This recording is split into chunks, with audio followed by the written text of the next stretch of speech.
Welcome to Leadership Explored, the podcast where we dive into what it really means to lead in today's world. Every episode, we explore leadership challenges, workplace culture, and strategies that help professionals navigate an ever-changing world of work. I'm Ed Schaefer, and I'm joined by my co-host, Andy Siegmund. Today, we're exploring the idea of certainty and the pressures leaders feel to have it, perform it, or pretend it. We see it everywhere. Leaders demanding precise launch dates 6 months out, status reports that paint an overly confident picture, and planning cycles that treat uncertainty like failure. And while it might look like control on the outside, underneath it's often just performance. But here's the thing. Certainty isn't leadership, and chasing it can get in the way of making smart, grounded decisions.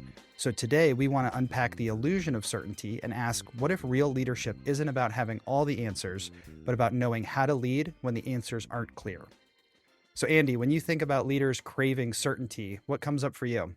Yeah. So Ed, I think certainty is a bit of a human nature thing, right? Most individuals, like some people like a little bit of chaos, right? That's how slot machines work, or right, that asymmetric risk reward piece. But when we think about like long-term planning, I think we all crave some degree of certainty, right? If you think about your household, you probably want to know, how much income you're going to bring in, and how much expenditures you're going to have, right? Surprises usually don't age well. And I think, as we think about it in like the business context, certainty is just much easier to deal in, or deal with, or even assert, than the gray zone that is the actual reality, to how our world works, right? True certainty is kind of a fallacy. I think we all kind of know this. Everything's probabilistic at best, right? Take the weather, for example. You don't know that it's going to be sunny tomorrow, but if you're a weather forecaster, you can have a pretty good idea that it's going to be sunny tomorrow, right? That's why there's very rarely 100% chance of rain or 100% chance of sun. Um, so I think it's certainty is a way that we kind of overcome probabilities or simplify things, just because it's easier for us to grasp our heads around. But I don't think true certainty actually exists, and I think we might be better off if we acknowledge that as a fact. Curious what your thoughts are. Yeah, I guess what I keep noticing is how often this craving for certainty shows up as this binary thinking, um, where we leaders will ask, will it be done? Yes or no? Are we on track? And they just want a simple answer. But the problem is complex systems don't give simple answers. Just like you said with the weather, there's probabilities and there's likelihoods of things occurring, but there's no way to know if you're going to be in that particular rain zone or if it's going to miss you, or the weather might change and shift, and we can't really get simple answers all the time. So I think that binary lens around certainty of just a yes or no, or trying to make it so simplified, creates pressure to say yes, even when the honest answer and the more legitimate answer is probably something more like, maybe, it depends, here's what we know right now, and here's what we are not sure about or what we still need to figure out.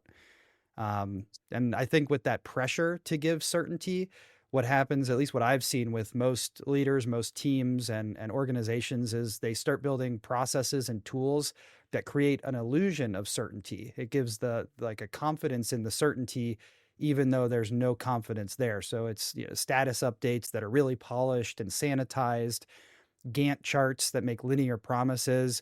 I know I've never seen a Gantt chart that was created at the beginning of a project that matched what the project looked like at the end. So it's almost like a fiction when you see those things. And then another example is like velocity charts, where we pretend that Mhm. past performance is a guarantee for future performance, even though we all know that work changes and the nature of the work changes. And so the what we know from the past may inform the future, but it doesn't give us any guarantee or 100% certainty it's going to be like that. So I think all of these things, they look reassuring, but I think it often hides the uncertainty that we should be navigating out loud and really highlighting and making sure we understand with each other. And I guess I would say one of the things I see and have experienced firsthand is all of this kind of performance based certainty. It feels like a show, right? You're in a project status meeting or whatever, and everybody's saying, "Oh, we're good. The project's green. We're definitely going to hit that date," even though you're hearing issues and problems that other people are having. That it's like there's no way this can be green, or there's no way this date is going to be hit, but the performance is yes, we're certain about it. And behind the scenes, Mhm. everybody's scrambling, the scope is shifting, the actual delivery path is unclear and murky. And then the impact of that is everybody's making decisions, but they're not based on data or reality or real constraints of what's going on. It's just based on this illusion, this perspective that we've created. And I think that is where risk management goes out the window and teams get burned out and they're chasing a date that no longer makes sense. So, what have you seen about this kind of pressure, and how do you think it affects this pressure to perform certainty? How do you think it affects teams? Yeah, I think you've hit on a lot of really good points there, Ed. And I think within like the context of the performative certainty, right? A lot of it is showing our known knowns and maybe a few of our known unknowns that we have plans for, but we never fully capture, unknown unknowns. And it's funny you mentioned like risk registers or like risk mitigation across the project life cycle. 'Cause that's something I'm working on right now at my current organizations. How do we do that? And I think I think it's one of the things that we kind of get caught in with all of this is, you know, as you become more senior in every organization, more of your job becomes selling. It becomes selling ideas or selling success or literally selling, products and services and whatnot, right? If you think about how a CEO operates, right, they're kind of the champion of the whole selling arm of the organization, right? The best CEOs are usually very, very good sellers. Um, and one of the things I've noticed is like we often get caught in status updates that happen as like PowerPoint presentations, and the person walking through it is, driving usually by charisma and cherry picked data or whatever. And what I found to be much more effective if we're trying to get, the actual truth of the matter is a very dry and boring document with fixed data that needs to be provided on that document. That way you can kind of circumnavigate some of the vibes aspect, if you will, of kind of creating certainty. Um, and I think for teams too, like I think the teams want certainty. They want to feel like they're going to be successful or that they have a good opportunity to be successful. But I think what we kind of miss is, you mentioned like, is it going to be done? Yes or no? Well, how's that done defined, right? Is it going to be done by the definition that we set out at, or are we going to move the goalposts? And more often than not, we move the goalposts. And I don't mean to denigrate that as a thing, right? I think at the end of the day, most projects, as you get closer and closer to the deadline, right, which let's assume it's a compelling event, um, you know, good enough becomes good enough, right? We start out with perfect and we often fall back to good enough. And I think it's important as a team leader, as a leader, to recognize that pattern. Obviously, we want to strive for the best outcomes we possibly can. But good enough is good enough, right? Shipping is better than not shipping in more cases than not. Yeah. Well, yeah, I guess I would say the real cost isn't just missed deadlines or those sorts of things. And a mentor of mine always, Frank Vega, always says your policies shape your data, and your data shape your policies. So I think that kind of ties into what you're talking about there is how we're reflecting on that data will affect the decisions we make, and then the decisions we make will affect the future data of the things that are actually occurring. And so I think it isn't about just the missed deadlines. There's trust erosion. I think there's a lot of cynicism that builds, especially when a team, I mean, we've seen this even when we work together. There was times when it would be like, hey, this forecast, we're going to deliver on this date and all of these things are going to be done. And it was just a fantasy. When we looked at the data and we actually broke down the work or talked to people, there was no basis in reality, just no one felt safe saying it or calling it out. Um, Mhm. so I don't think it's about bad planning. It's almost like cultural damage that can occur, and it makes people say they're certain or manipulate the types of reporting that they're giving in order to paint a particular picture.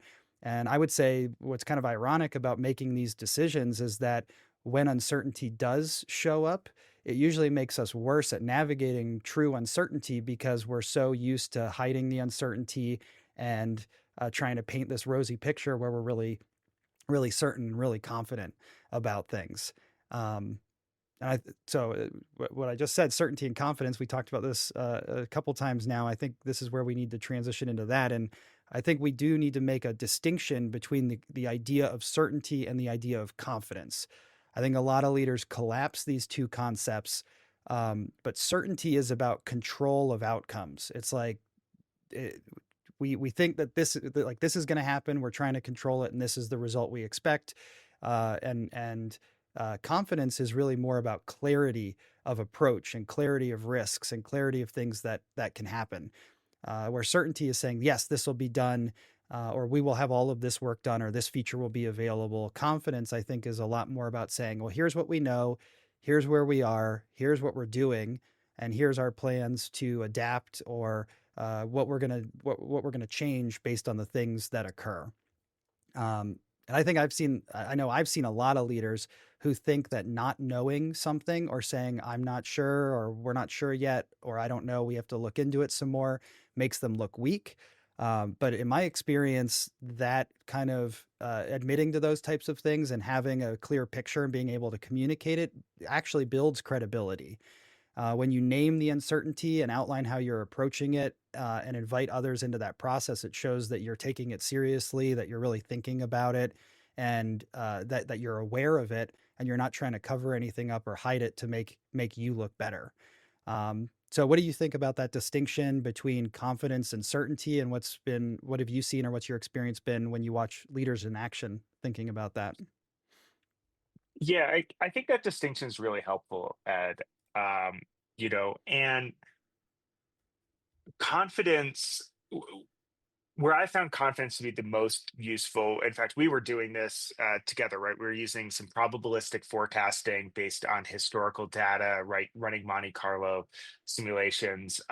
Anyone who's done financial planning for their own retirement is probably familiar with the concept of a Monte Carlo simulation, right? And what it'll do is it'll give you, you can use it for various sorts of data sets, but essentially you can give a 75th percentile, 90th percentile, what have you, likelihood based on millions of simulations of where things are going to lie. And I think when we're talking in the terms of confidence, it it can be really helpful, especially if you have backing data, right? Because it's very easy to say we will do the thing, and then you just kind of bulldog and do the thing, and then usually you move the goalposts and you say, right. And some folks can chalk up some wins that way, right? You can. There is like gut feel does exist in some of these things, right? If you've done something enough times, you usually can have a pretty good feel for what the success is going to look like at the end of the day. But if you're talking about something greenfield, if you're talking the larger things you're talking about, I think the credibility of saying, "Hey, we've looked at the data, this is what we do, this is where we think we're going to land, and this is why we're going to think we're going to land there. Also, these are our headwinds, these are our tailwinds that we know." And being able to actually operate in that kind of gray zone, I find builds a lot of confidence. The leaders who I see do that, I personally tend to trust way more than the leaders who say, we're going to do XYZ, no supplemental anything, because then it just feels that often feels to me like a moonshot, especially if we're talking about something further out, or like making bets that they don't have to go execute on, because very, very rarely are those people making those promises the ones who literally have to deliver that promise. And I find that that sort of behavior usually erodes trust, or can really stress out the organization, because it doesn't feel considered. And when I see, especially when I see that like broader, like if you see, yeah, if you see somebody's you know like report to Wall Street and whatnot, and they have these big bold claims, usually I take those with bigger grains of salt, and think to myself like, well, are they really going to accomplish that, right? I mean, how long has autonomous driving been happening for Tesla? It's been like 10 years that they're going to have a self-driving car, right? And every year, this is the year we're going to do the thing, right? um and you see that a lot, and I think that erodes trust from my point of view, right? I think you can only get away with that so many times before it just feels like smoke and mirrors. Yeah.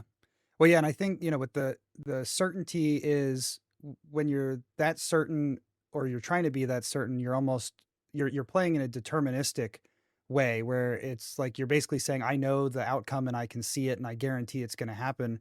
But real life isn't like that. Almost nothing in our lives is actually deterministic. I wouldn't call my wife and say, I'm going to be, if I'm driving home from somewhere, I'm going to be home at exactly 8:32 p.m. Because there's a range of things that could happen on my way home that would impact my ability to get home. So it's much better, in my opinion, for me to say, oh, I should be home in about 20 minutes or around 8:30, as opposed to guaranteeing a specific time. And from a coaching standpoint, when I'm working with leaders, I almost always tell them it's okay to not be certain. What matters is whether you're making smart bets. Are you communicating the risks? Are you helping your team know how to respond if the unexpected happens? Are you tracking things and communicating them in a way that's understandable and that everyone is able to make good decisions based on the information that we're receiving? And sometimes we have a plan and we start working through it, and maybe priorities change, or we determine something is more difficult than it's worth, or we get feedback that a particular feature isn't as valuable anymore. And in those cases, we should adjust the plan. And if we're saying we're always certain, then maybe we're unwilling to adjust those plans. And I think real leadership shows up when we acknowledge all of those potential outcomes and then use that information to influence our plans and kind of make the best decisions. So I think this takes it into an interesting place. When we were planning this episode, you brought up something that stuck with me, and you talked about this idea of negotiation as strategy. And what we talked about was maybe the leaders say, oh, and we'll just use stories for the sake of this to make it simple, knowing that there may, it's the number of stories is not always the same as value delivered or outcomes delivered. But just for the sake of our conversation here, let's say a leader says they need 250 stories done by the end of the quarter, and the team says, well, we can only do 100 during the quarter based on our data. And what you pointed out is often what plays out as a sort of tug of war that ends with a target somewhere in the middle that everyone knows is optimistic, but no one is challenging. And I was thinking about that as we were talking about it, and I know what I said to you is the danger is we might not be solving the right problem. We're not asking what's actually achievable and valuable. It feels to me when we do that, we're just playing chicken with the burn rate and trying to get as much work done as possible and show some really good numbers. So maybe you could walk the audience here through what we talked about a little bit more, and give me some more details about the dynamic from your perspective. Yeah. Um, so I'm not advocating for this, as a qualifier here, but I think that you know, if we narrow down the context, right? So we're basically talking about the leadership team and a delivery team, right? We're using it in kind of the context of like a software delivery team, and generally speaking, right? The leadership team's role is to extract the most value out of their delivery team for what they're paying them for, right? This is, capitalism one-on-one, 101, right? If I want to extract $100 of value out of Ed, I want to pay Ed as little as I can to extract the $100 of value out of Ed. Um, so one of the things I see frequently, or this is at least the lens that I sort of see it through, is leadership teams will ask for the world and then require their engineering teams to push back and renegotiate those things as kind of reality sets in. And I've seen this this is kind of what I was talking about before with perfect versus good enough, right? Um, I've seen this more times than I can count. Where yeah, if we're looking at a 12 or 18-month project, usually these are longer term projects, right? Because the longer and larger and bigger the project, the harder it is to like dial in scope in any sort of effective way. But what I see traditionally is that we ask for the world and we continue to ask for the world, we being the leadership team. And then as it gets closer to the deadline, we start making concessions when it starts being clearer and clearer that we're not going to achieve the world that we asked for at the beginning, right? So we ask for perfect, and then we eventually settle for good enough. And and I think there is some virtue to this, right? We're setting super high standards. We're setting a really high bar for what we expect from outcomes, even if we know it's unachievable. But it also can risk burnout or erode trust, depending on how those negotiations, if you will, go forward, right? And I've seen in some contexts where we start offering all sorts of incentives during the last couple 3 4 5 months to get something across the goal line, which can be helpful. It can create a sense of team cohesion. There is, from a team building perspective, there is perhaps some upside to adversity, if you will, right? That tends to make a group more coherent. Um, but anyway, it's I guess Ed, this is more of an observation and a pattern that I see repeating itself, not necessarily a pattern I would like actively advocate for. But I do think that there are some virtues hidden within that pattern. Oh, sure. And as you were re-describing this, it was making me think about the intent behind the way that Scrum teams were originally structured, where you have the product owner who understands the customer needs and the business needs and is really pushing to get as much work done as possible, and that's what they're focused on. And then you have the Scrum master who is who's almost like a foil to that, and their job is to work on sustainability and help the team manage burnout. And so you get that push and pull, or that little tug of war at that scale, where where both of those people are really concerned about the team and what the team is able to deliver and their focus. But then that way you don't have only one person who's pushing to get as much done as possible, or only one person who's saying, "Hey, let's do less work because the team's not going to be able to get this done." It kind of creates a dynamic that pushes the team, without, hopefully without overextending them by having that role who's trying to protect them from that. And I think one of the things about this is it does get particularly hard when you're caught between teams and executives, because the pressure for certainty for executives is often being driven by external forces. It might be Wall Street or market timing or competitors and something they're going to be releasing soon, or PR events, maybe a conference or something like that. And those pressures, I think, cascade down into delivery dates and team expectations that maybe were not even possible in the first place.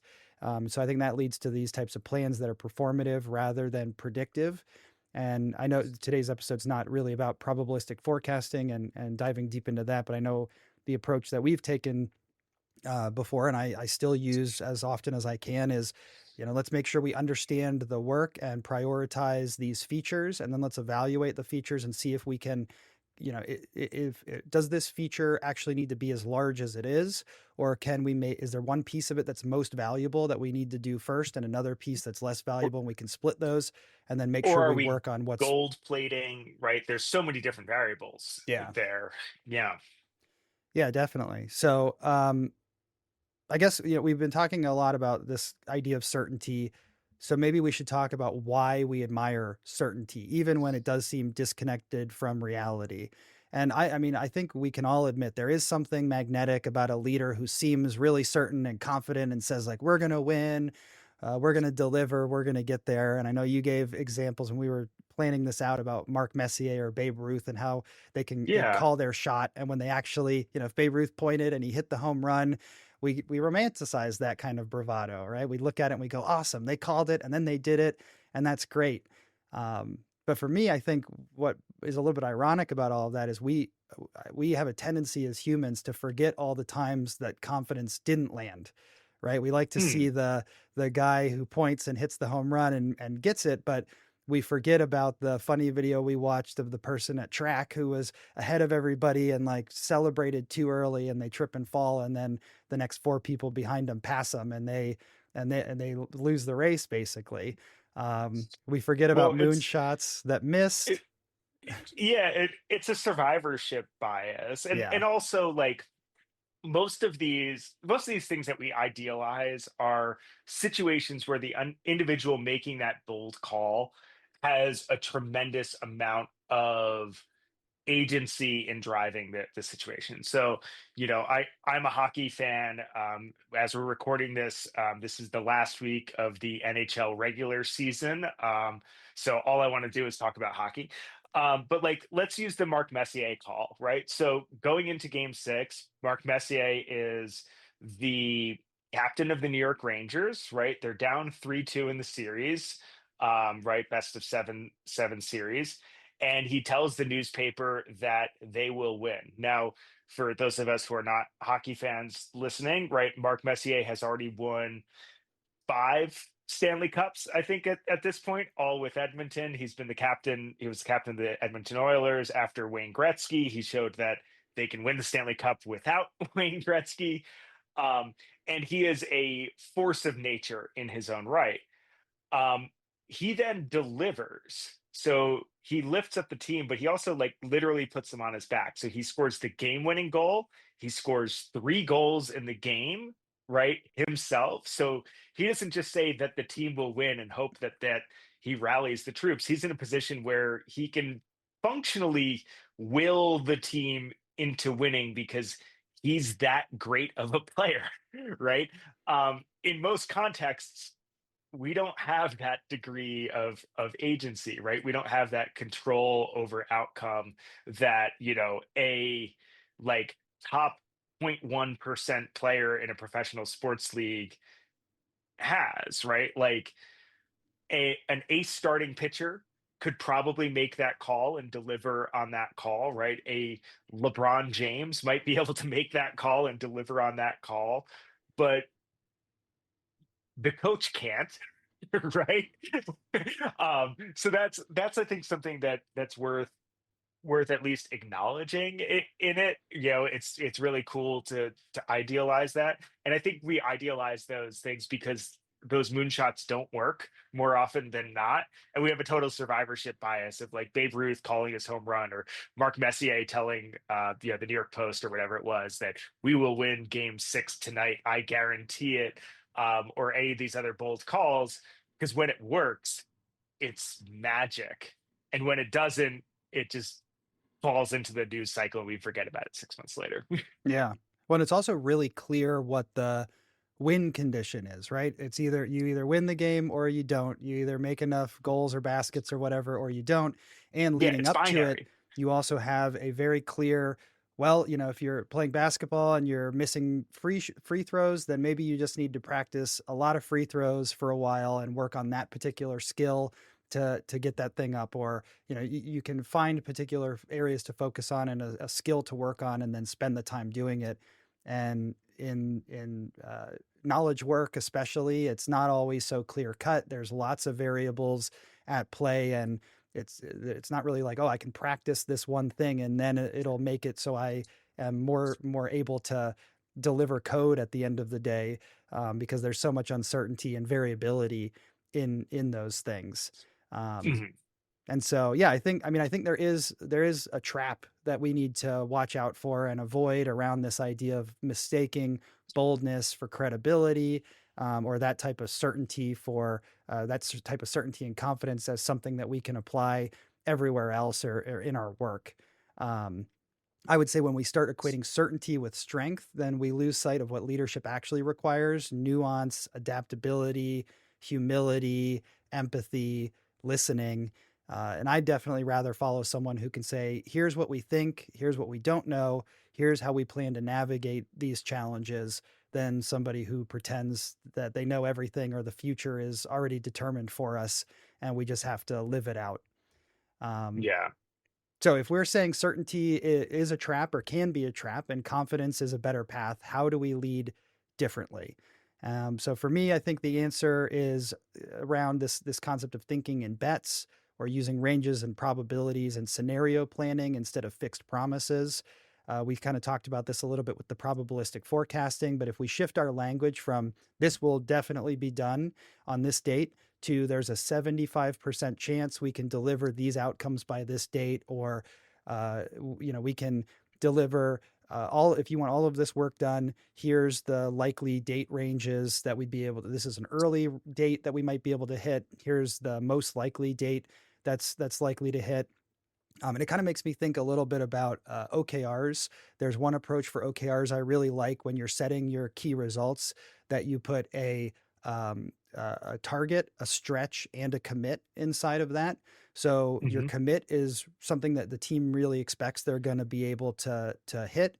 The target is what they're shooting for, but acknowledge that there may be some risks that may cause them not to meet that target. But that's the where they're really trying to aim. And then the stretch is saying, well, if everything went perfectly or if it was ideal for us, then maybe we would get here. So you might have a stretch of 90% of something is done or whatever, and maybe the target is only 50%, and then maybe the commit is like, well, we can commit to 15% guaranteed. We can hit that number, but these other numbers may not be as realistic. So um, I don't think, and I think with all of this, it's not about being vague, which is what sometimes people seem to think that it's a cop out or a way of passing the buck or being vague. I think it's about being honest and more knowledgeable about what's going on. And I think it really does help leaders make better decisions about scope, timing, and priorities, because they're not clinging to some illusion or some made up timeline. They're basing it off of real data and real numbers and informed decision making.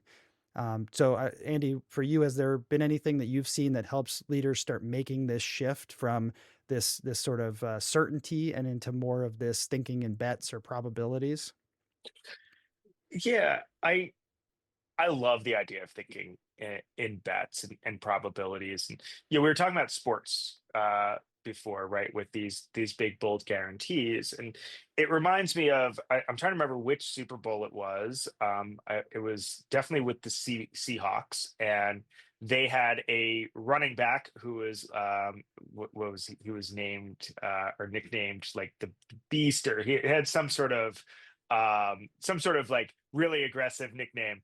And with the game on the line at the goal line, right? It was, third or fourth and goal or whatever. They chose a passing play and it did not work, right? And they lost the Super Bowl.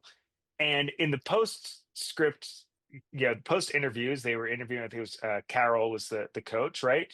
And they said, like, you've got this running back who's the best in the business. Like, why don't you give the ball to him with the ball on the line? Did you make a mistake? And he point blank, he said, no, this play works 70 or 80 or whatever. Like, he had the specific data on how frequently this particular play works. So like, it wasn't a guarantee because there is no guarantee. It was like, in the same situation again, like 8 out of 10 times, this is a successful play. We had bad breaks today, and it was the 2 out of 10 times that it doesn't work. It was a good call.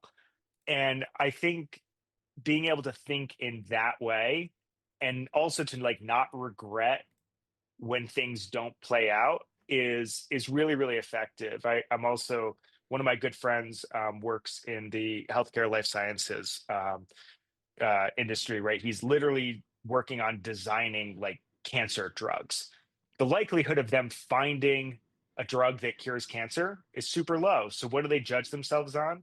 how well they do the science, right? How well their process works, if the assumptions that they were making were good assumptions based on the information that they have at the time. So it's, obviously we're talking about, work in the public sector and results matter, but being able to justify your decision making, I think, is really, really useful. And when you think about, making bets, or we used to talk about building products as making bets with company money, if you can explain your process and say, look, based on what we know, we expect this to come, this outcome to happen, and this is why we expect this outcome to happen. Then if you don't get the result you're looking for, you can go back and say, okay, what did we miss? But you usually have good justification to say, look, based on the information that we had at the time, we made this decision. It was still a good decision. These were the new unknown unknowns that we found, and that uncovered things. So I really like thinking in bets. I think it's a better way. It's just a cleaner way to me to think about outcomes and what we're trying to accomplish in things that have, relatively high degree of uncertainty, which knowledge work just by its nature is highly uncertain. We don't know, you know, we don't know if we're going to build the iPod or if we're going to build the Zune, right? Or the Fire Phone, or, you can think of all these products that didn't work, but usually the thought process behind building them was a sound thought process. Yeah. But I think thinking that way also makes it so I've definitely seen people who are so certain, and then it winds up not they wind up not delivering on time, or whatever. There's some problem that they didn't expect, and it's almost like they take it personally or beat themselves up over it or whatever. And when you acknowledge, oh well, there's an 85% chance that we're going to successfully complete this and whatever, and you in the back of your mind, you just keep that in mind. There is a 15% chance that some external things could happen, or it could blow up, or maybe something breaks, or who knows what, and you could miss. Then in the event that you don't get the outcome that you were hoping for, the successful outcome, it's not a shock. It's not something that you have to feel bad about. It's something you were already anticipating as as a potential and as a probability, and it's something that I think you're able to better deal with and respond to, and also have have a story around to be able to explain what happened, and address it in the future. And it kind of makes me think a little bit of that phrase of, the hard work puts you where the good luck can find you. So there's no guarantee you're going to get all the good luck, but if you do a lot of the hard work, you might be able to take your success likelihood from 75% to 85%. Or you acknowledge that it's only a 50% likelihood of success, and maybe you can try to head off or mitigate some of the risks, or even just set expectations that there is a low probability of success, so that it's not a shock if it doesn't land exactly the way you expected. Yeah, and with those low probability of success behaviors, right? Like a Hail Mary pass is called a Hail Mary pass for a reason, right? It's super high risk, it's super high reward, right? But it's super low probability, right? And when we think about thinking in bets, right, or certainty and whatnot, right, this is also why, in like agile software development, they encourage us to work in relatively small increments so that those failures are not super costly. I think part of it is like, you don't want to put yourself in the position where you may need to make a Hail Mary pass, right? And of course, some organizations, some individuals are better at it than others, right? If we think again in the context of sports, right? Usually you don't want to bet against Patrick Mahomes in a one score game if he's got the ball and he's got a little bit of time left on the clock. Usually, but it's not a guarantee, right? And yeah, of course, sports always being binary, it's super easy for us to reduce things to them because they're relatively low complexity, um, right? But I think that that's worth like something that we also need to consider, right? Like if you're putting yourself into a position where you need to make these big stretch passes, or these big kind of clutch outcomes, that's usually a failure of strategy far upstream from that, right? traditionally you want to be making lots of small bets so that more of them pay off than not, and you're not in a position where you're betting the farm on a single outcome. Yeah, reducing your risk and spreading it out across more small chances where even if it is not a success and it is a failure, that small failure doesn't have as big of an impact, and you can navigate it and use the data or information that comes out of it to make better decisions in the future. Yeah, and I mean, I say a lot to a lot of clients I work with. You need to treat your roadmap like it's a roadmap. It shows the direction, but a roadmap's not a guarantee of anything. And a lot of conversations I have are around this idea of, instead of asking, will we hit this date, or will all this work be done, or when will this work be done? I think the better question a lot of the times is, what are the most important outcomes that we are shooting for, and what can we reasonably aim for within this window? And then what do we do if the data changes? And maybe we'll do an episode all about probabilistic forecasting in the future. But one thing I found about that is, sometimes people will ask me, oh, I make a forecast at the beginning of a project and then it's not done for a year. And I'll get asked, oh, well, was your forecast accurate?